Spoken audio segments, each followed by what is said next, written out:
अपने परिवार और अपना कुर्सी के लिए वो अपने चाल में चलने के लिए अपने को मार देते हैं और नाम दे देते हैं बीजेपी का। बीजेपी ने हत्या करवाया, बीजेपी ने लूट करवाया, बीजेपी ने कांड करवाया। ये आरजेडी का भाजपा के समर्थन के द्वारा आरजेडी पर हमला किया गया। आरजेडी के समर्थन के 2 लोगों को गोली लगा, जिसमें 2 लोगों की मौत हो गया, एक घायल है जो पीएमसीएच में एडमिट है। भाजपा के जो प्रत्याशी हैं रोहिणी आचार्य पे आरोप लगा रहे हैं कि बूथ कैप्चरिंग करने आए थे, लेकिन रोहिणी आचार्य का कहना यह है कि हम बूथ नंबर 138 पे हम सर्वे करने के लिए आए थे और अपनी जनता से मिलने के लिए आए थे। नमस्कार, मैं धर्मेंद्र कुमार, आप देख रहे हैं रनाट न्यूज। हम बात करेंगे सारण लोकसभा क्षेत्र का। सारण लोकसभा क्षेत्र में बूथ नंबर 138, जो कि बूथ नंबर 138 पर बहुत मामला उथला पुथला हुआ है। बूथ नंबर 138 पर भाजपा के समर्थन और आरजेडी के समर्थन दोनों में विवाद हुआ और आरजेडी के समर्थन के 2 लोगों की मौत हो चुका है और एक लोग घायल हुआ है। सूत्रों के हवाले से ये पता चला है। सच क्या है, हमारे जी एक नेता जी हैं, इनसे जानने का प्रयास करेंगे। और बताना चाहूँगा कि वहाँ रोहिणी आचार्य गए थे, हमारा समर्थक के लोग हैं, क्या वोट दे रहे हैं, कैसे दे रहे हैं, अपना पता करने के लिए गए थे बूथ पर। तो वहाँ गए तो वहाँ पता चला कि भाजपा का एक नेता बूथ पर बैठा हुआ है। जब उनको रोहिणी आचार्य जी उनसे पूछे, बात की है कि अगर आप वोट दे दिए हैं तो आप क्यों बैठे हुए हैं, उनको बाहर निकलने के लिए कहें। इतने में ही भाजपा के समर्थन के लोग उन पर अशब्द भाषा का इस्तेमाल किया और गाली गलौज और भद्दी भद्दी गालियाँ दिया गया। उसके बाद रोहिणी आचार्य वहाँ से निकल गए। निकलने के बाद फिर एक भाजपा के समर्थन और आरजेडी के समर्थन में कुछ विवाद हुआ। विवाद होने के बाद एक दिन बाद पता चलता है कि आरजेडी का समर्थन के लोगों का 2 का मौत हो गया, एक घायल है जो अभी पीएमसीएच में एडमिट है। इसी पे बात करने के लिए हमारे साथ भाजपा के एक नेता मौजूद हैं, इनसे बातचीत करते हैं। हमें सर अपना पूरा परिचय अपना दे दीजिए। मेरा नाम सैयद इकबाल हुआ, मैं प्रदेश का प्रवक्ता हूँ अल्पसंख्यक मोर्चा भाजपा बिहार से। अच्छा, सवाल है कि सारण लोकसभा क्षेत्र में जो ये मामला हुआ उसको आप कैसे देख रहे हैं? मैं सबसे पहले आपके चैनल में आपने मुझे बुलाया, मैं इसका बहुत स्वागत करता हूँ। और जहाँ तक सारण की बात है, वहाँ जो घटना हुई है बहुत निंदनीय है। अब रही बात, रोहिणी आचार्य जी ने ही इस सारे जितना भी कांड वहाँ हुआ, इसकी पूरी जिम्मेदारी रोहिणी आचार्य को अपने ऊपर लेना चाहिए और कबूल करना चाहिए कि उनकी वजह से ये कांड हुआ और 2 लोगों की, निहत्थे लोगों की जो हत्या हुई और जितने लोग घायल हैं, इनकी पूरी जिम्मेदारी रोहिणी आचार्य पे होती है, आरजेडी पे होती है। और रोहिणी आचार्य जी ये क्या शब्द का वर्णन कर रही हैं कि मैं अंदर गई और बीजेपी का आदमी वहाँ बैठा था और जिस गाली गल्ला में, ऐसा कोई भी बात नहीं है। बात असल ये है कि रोहिणी आचार्य अंदर गई और वहाँ जो लोग इलेक्शन करवा रहे हैं तो उन्होंने रोहिणी आचार्य को कहा कि आप बाहर जाइए। रोहिणी आचार्य अंदर जाके वोटर को धमकी दे रही थी, उनको धमका रही थी वोट देने के लिए। और वहाँ के इलेक्शन में जो बैठे लोग थे वो लोगों ने उनको कहा कि आप बाहर जाइए। तो इस तरह का घटना उन्होंने खुद किया और इल्ज़ाम भाजपा पर दिया। ये एकदम सरासर गलत और दंडनीय गलत है। एक वीडियो वायरल हो रहा है, उसमें तो दिख रहा है कि रोहिणी आचार्य ने मतलब पुलिस कर्मियों से बातचीत करते हुए नज़र आ रहे हैं। देखिए, बात करना, पुलिस से बात करने का मतलब ये थोड़ी है कि भाजपा समर्थक ने गोली चला दी या भाजपा समर्थक ने ऐसा कर दिया या भाजपा समर्थक ने आरजेडी वाले पर हमला कर दिया। रोहिणी आचार्य क्या कर रही थी अंदर में? मतलब आपका कहने का मतलब क्या है, रोहिणी आचार्य किस लिए गए थे? ये पूरे कांड की जिम्मेदार रोहिणी आचार्य है और मैं बिहार सरकार से अपील करता हूँ कि इस मामले की जाँच की जाए। आरजेडी हर मामले में बीजेपी को संज्ञान में लेती है और हर मामले में बीजेपी को गलत साबित करना चाहती है। मैं खुल के कहना चाहता हूं कि इस मामले की पूरी जांच हो और सही जांच हो और इस मामले के पूरी जिम्मेदारी रोहिणी आचार्य को अपने पे लेना चाहिए। ये कांड जो हुआ, 2 लोगों की हत्या हुई और जितने लोग घायल हुए, इस पे सबसे बड़ा हाथ रोहिणी आचार्य का है। रोहिणी आचार्य सारण लोकसभा क्षेत्र का प्रत्याशी है, तो क्यों घूमने नहीं जा सकता है? घूमने जा सकता है मगर गुंडागर्दी करने नहीं जा सकता है। क्या आप जो फुटेज आया उसमें क्या गुंडागर्दी साबित हो रहा है? गुंडागर्दी साबित नहीं हो रहा है। आप बता दीजिए हमको, गुंडागर्दी साबित हुआ है कि नहीं हुआ है? जो वीडियो वायरल हो रहा है उसमें तो दिखाया जा रहा है कि दोनों पक्षों के आपस में विवाद हुआ और दूसरी पक्ष के तरफ, सत्ता पक्ष के द्वारा मतलब विपक्ष के तरफ डंडा, ये लाठी डंडा वगैरह ये भी तो साबित नहीं हुआ कि भाजपा समर्थक ने हमला कर दिया, भाजपा समर्थक ने गोली चला दी या भाजपा समर्थक ने उनके कार्यकर्ताओं का हत्या कर दी। आखिर कौन क्या हत्या? ये सारी जिम्मेदारी आरजेडी ले अपने खुद। रोहिणी आचार्य इसकी जिम्मेदारी ले। अपने समर्थक मैं कहना चाहता हूँ बिहार सरकार पर कि रोहिणी आचार्य पर अविलंब कार्रवाई हो और हत्या का मुकदमा का केस दर्ज किया जाए।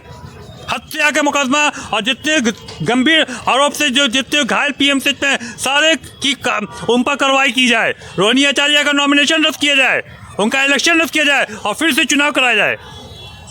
अपनी समर्थक को आखिर हत्या क्यों करवाएंगे? बीजेपी को बदनाम करने के लिए, सरकार को बदनाम करने के लिए और अपनी छवि को साफ करने के लिए। ये छवि रहा है आरजेडी का कि अपने परिवार और अपना कुर्सी के लिए वो अपने चाल में चलने के लिए अपने को मार देते हैं और नाम दे देते हैं बीजेपी का। बीजेपी ने हत्या करवाया, बीजेपी ने लूट करवाया, बीजेपी ने कांड करवाया। ये आरजेडी का अपना मानसिकता है, यही इसका चरित्र है। विपक्ष के लोग ये कह रहे हैं ना कि सत्ता पक्षधारी जो है मतलब मोदी जी है, उनको हार सता रहा है, इसके वजह से ऐसे ऐसे कांड कर रहे हैं। ये तो 4 तरीकों बताएंगे और ये भूल में मत रहें। अगर सरकार बन गई तो ठूस ठूस के भर के जेल भेजेंगे लोगों को। अभी भी सरकार आपका था, अभी भी सरकार है और इस पर जांच होगी और जो भी दोषी पाया जाएगा उस पर कार्रवाई होगी। ये आरजेडी का शासन नहीं है कि बात को दबा दी जाएगी। अभी तो जो दो लोगों का गिरफ्तारी हुआ वह सत्ता पक्ष का ही लोगों का गिरफ्तारी हुआ है। जांच होगी, पुलिस उसकी इंक्वायरी करेगी। अगर वो गलत होगा तो उस पर कार्रवाई होगी, मगर कार्रवाई होगी या जांच होगी। और आप देख लीजिएगा, इसमें सारा चाल आपको आरजेडी का नजर आएगा। आरजेडी का अपना चरित्र है कांड कराने का। जब उसकी सरकार आई, बिहार में लूट, कांड और रेप, हत्या होता रहा। ये चरित्र रहा है आरजेडी वालों का। आप कैसे कह रहे हैं कि जब उनकी सरकार रहा तो लूट वगैरह ये सब हुआ है? देख लीजिए उठा के। उससे पहले विकास की धारा बह रहा था। परिवारवादी लोग क्या बोलेंगे? भाजपा में परिवारवादी नहीं है। परिवारवादी लोग क्या बोलेंगे? भाजपा में परिवारवाद है कि नहीं, ये पहले बताइए। कौन है? मोदी जी परिवारवाद है? चिराग पासवान का पूरा परिवार क्या है? नीतीश कुमार पासवान। भाजपा की बात कीजिए आप। भाजपा के गठबंधन में है कि नहीं है? भाजपा के गठबंधन में है कि नहीं? मैं आपको ये बता दूं, जितना लालू जी के परिवार में है, लालू जी के परिवार के अंदर जितनी है, और लालू जी ने 15 साल शासन में जो बिहार के अंदर किया है वो किसी से छिपा नहीं है। और मैं बता दूं आपको कि अगर नीतीश बाबू आज 25 साल से बिहार की गद्दी पर हैं, उनके पास भी एक बेटा है। ये पूरे बिहार की जनता को पता है। मगर बता दीजिए नीतीश कुमार के बारे में कि उन्होंने किसी परिवार को अपने जबकि चाह लेते नीतीश कुमार तो अपने बेटा को एमएलसी या मंत्री बना देते, परिवार बना देते। उनके परिवार में बहुत लोग हैं। उनका ये वो लड़का ही है, वो नहीं आना चाहता। नहीं आना चाहता, वो बात सही है। और पर परिवार में लोग होंगे, ऐसा नहीं है। खाली अपने औलाद से औलाद नहीं होता है, और भी परिवार में फैमिली में लोग होंगे। चाहते तो उनको भी बना सकते थे। लेकिन भाजपा में है परिवारवाद, आप ही कहिए। है, मगर लालू जी से कम है। कम रहे चाहे थोड़ा हुआ ना। हाँ, है परिवारवाद। मगर अब इंडिविजुअली अब अगर भाजपा में कहिएगा तो भाजपा में उतना नहीं है जितना ये आरजेडी में है। और मैं इस कांड का घोर निंदा करता हूँ और मैं अपील करता हूं बिहार सरकार से कि इस मामले की जांच की जाए और जो दोषी हो उस पर सख्त से सख्त कार्रवाई की जाए। और कोई सरकार नीतीश कुमार की है बिहार में, तो इस पर कार्रवाई पूरी तरह से क्यों नहीं कर पाए वहाँ, आखिर ऐसा क्यों हो गया? देखिए देखिए रोहिणी यादव वहाँ की प्रत्याशी थी, ठीक, आप ये कह रहे हैं, और दुर्भाग्यपूर्ण है कि वहाँ से बीजेपी का भी प्रत्याशी है। रोहिणी यादव या आरजेडी जब से इलेक्शन शुरू हुआ है तब से उनका ये मानसिकता बन गई है कि कोई छेड़े और कोई उपद्रव करे। मुंगेर में कैसे हो गया? 5 फेज का चुनाव हो गया, कहीं भी कुछ नहीं हुआ, और मुंगेर में और छपरा में आके ये हंगामा हुआ, तांडव हुआ। 5 फेज का चुनाव हुआ, कहीं कुछ नहीं हुआ। मुंगेर में तो रोहिणी आचार नहीं थे। मुंगेर में भी तो प्रत्याशी उतारा था उन्होंने, आरजेडी वाले ने। हाँ, तो आप जिसे कह रहे हैं कि लालू प्रसाद यादव का जिसे उनका बेटी था तो इस तरह का कांड किया, तो वहाँ तो नहीं न थे रोहिणी आचार? वहाँ भी आरजेडी वालों ने बदमाशी किया।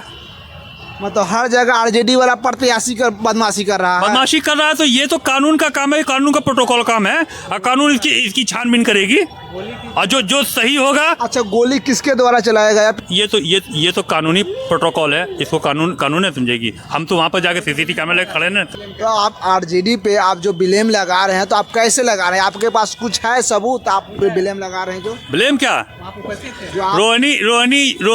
रोहिणी यादव पर अविलंब कार्रवाई की जाए। तो कैसे, आप किस चीज़ से मांगे? आपके पास कोई सबूत है? सबूत? हाँ, सबूत यही है कि अंदर क्यों गई? क्यों नहीं जा सकता है? हाँ, क्यों नहीं जाएगा? जाएगा भाजपा के नेता वहाँ क्यों बैठा रहेगा अंदर? भाजपा का नेता क्यों बैठा रहेगा अंदर? अब वहाँ क्या वार्तालाप हुआ वो मीडिया देख रहा था क्या? वो तो बताया जा रहा है ना, फुटेज बताया जा रहा है। जांच प्रक्रिया अपनी जगह पर हो रही है, कानूनी जांच प्रक्रिया हो रही है, वो भी मीडिया के समक्ष आ जाएगा सामने। अगर दोषी सत्ता पक्षी अगर दोषी होगा तो उसको ही बख्शा नहीं जाएगा। जो भी वहाँ पर अगर दोषी सत्ता पक्षी अगर दोषी होगा तो सत्ता में जो सरकार है वो उसको ही नहीं बख्शेगी, और रोहिणी यादव और आरजेडी गलत होगा तो उसको भी नहीं बख्शा जाएगा। आप जो इल्ज़ाम लगा रहे हैं, पूरा इल्ज़ाम मतलब आरजेडी पे लगा रहा है, तो आप इससे साबित क्या करना चाह रहे हैं कि भाजपा मतलब दूध से धोया हुआ पार्टी है? नहीं, मैं ये बात नहीं कहूँगा कि दूध से धोया बात है। मैं तो शुरू से कह रहा हूँ कि इसकी जांच हो, और जांच होने के बाद जब जांच का रिपोर्ट आ जाएगा, जब सामने आ जाएगी बात, जब कोर्ट में जब चला जाएगा, तब फिर हमसे आप बुला के पूछिएगा कि बात में क्या सच्चाई थी और क्या सच था, क्या झूठ था। जांच की प्रक्रिया में, कानूनी प्रक्रिया में चला गया है, वो भी सामने आ जाएगा कि रोहिणी आचार्य गलत थी, या भाजपा नेता गलत था, या भाजपा सरकार गलत थी, या आरजेडी गलत था। वो सामने आ जाएगा, जांच प्रक्रिया में जा चुका है, लीगल प्रोसेस में जा चुका है। बताना चाहूँगा कि भाजपा के समर्थन के द्वारा भाजपा और आरजेडी में दोनों में विवाद जो छिड़ा, तो भाजपा के समर्थन के द्वारा आरजेडी पर हमला किया गया। आरजेडी के समर्थन के 2 लोगों को गोली लगा, जिसमें 2 लोगों की मौत हो गया, एक घायल है जो पीएमसीएच में एडमिट है। बताना चाहूँगा कि भाजपा के जो प्रत्याशी हैं रोहिणी आचार्य पे आरोप लगा रहे हैं कि बूथ कैप्चरिंग करने आए थे, लेकिन रोहिणी आचार्य का कहना यह है कि हम बूथ नंबर 138 पे हम सर्वे करने के लिए आए थे और अपनी जनता से मिलने के लिए आए थे। क्या मतलब किसी तरह की दिक्कत तो नहीं है, लेकिन भाजपा के द्वारा जो आरोप लगाया जा रहा है कि बूथ कैप्चरिंग करने आए थे, सच क्या है वह तो प्रशासन की जांच की विषय है। प्रशासन जांच कर रही है। इस पर तमाम सारे मुद्दे पे हमने भाजपा के नेता से बात किया, इनका विवाकी से अपने बातों को रखें कि ये विषय जांच के हैं। पुलिस प्रशासन जो निर्णय लेगी उस पर हम खरा उतरेंगे। आप इस बारे में क्या सोचते हैं, अपनी प्रतिक्रिया कमेंट्स बॉक्स में ज़रूर दें। जब तक के लिए जय भीम।